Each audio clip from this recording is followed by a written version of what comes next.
I'm Ayo Godfrey, a master's degree student in maritime operations and management of the City University, London.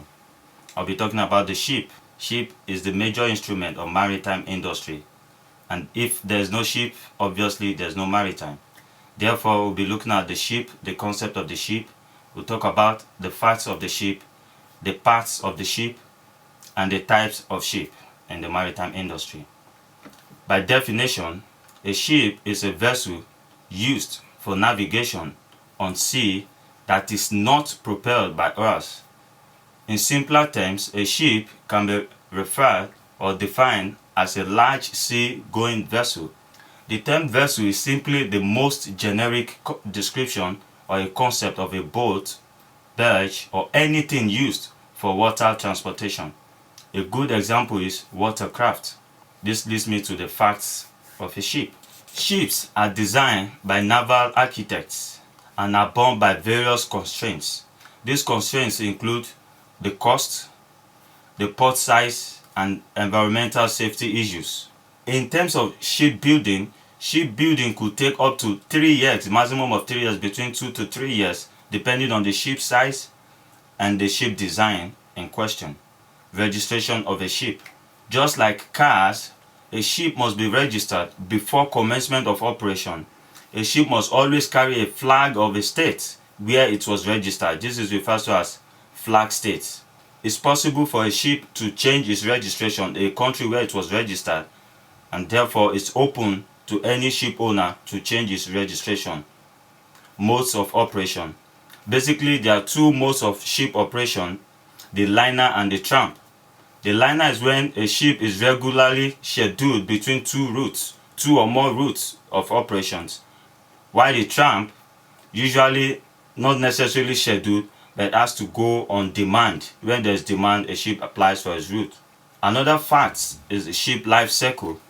Depending on ship design, a ship life cycle ranges between 20 to 35 years, depending on the ship design and the money involved, the cost here.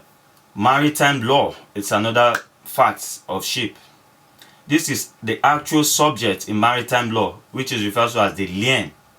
In maritime, for instance, when there is collision, a legal action could be brought against the ship. This gives rise to maritime lien.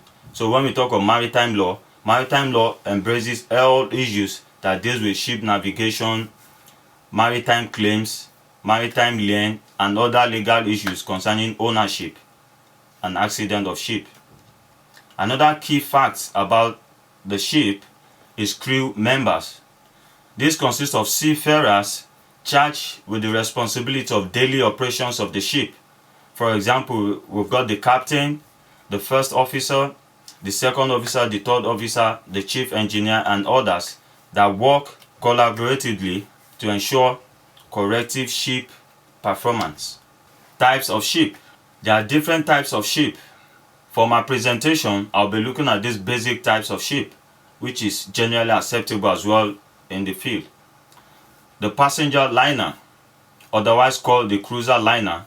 This is strictly for passengers traveling by sea, particularly short sea distances, maybe from England to France, France to Switzerland, just really short distance, not a long distance. We've also called the container ship.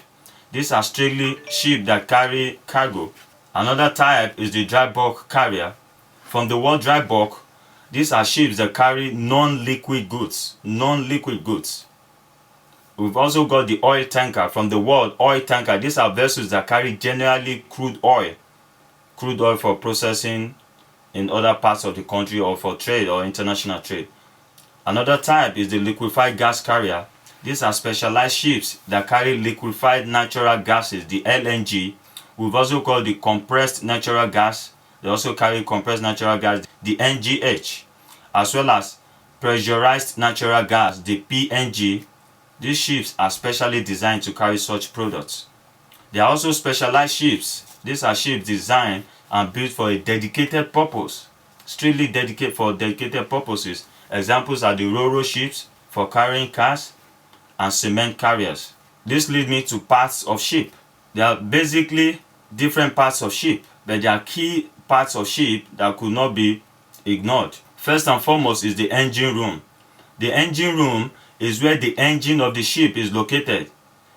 An engine could be in form of the 2-strokes engine or the 4-strokes engine.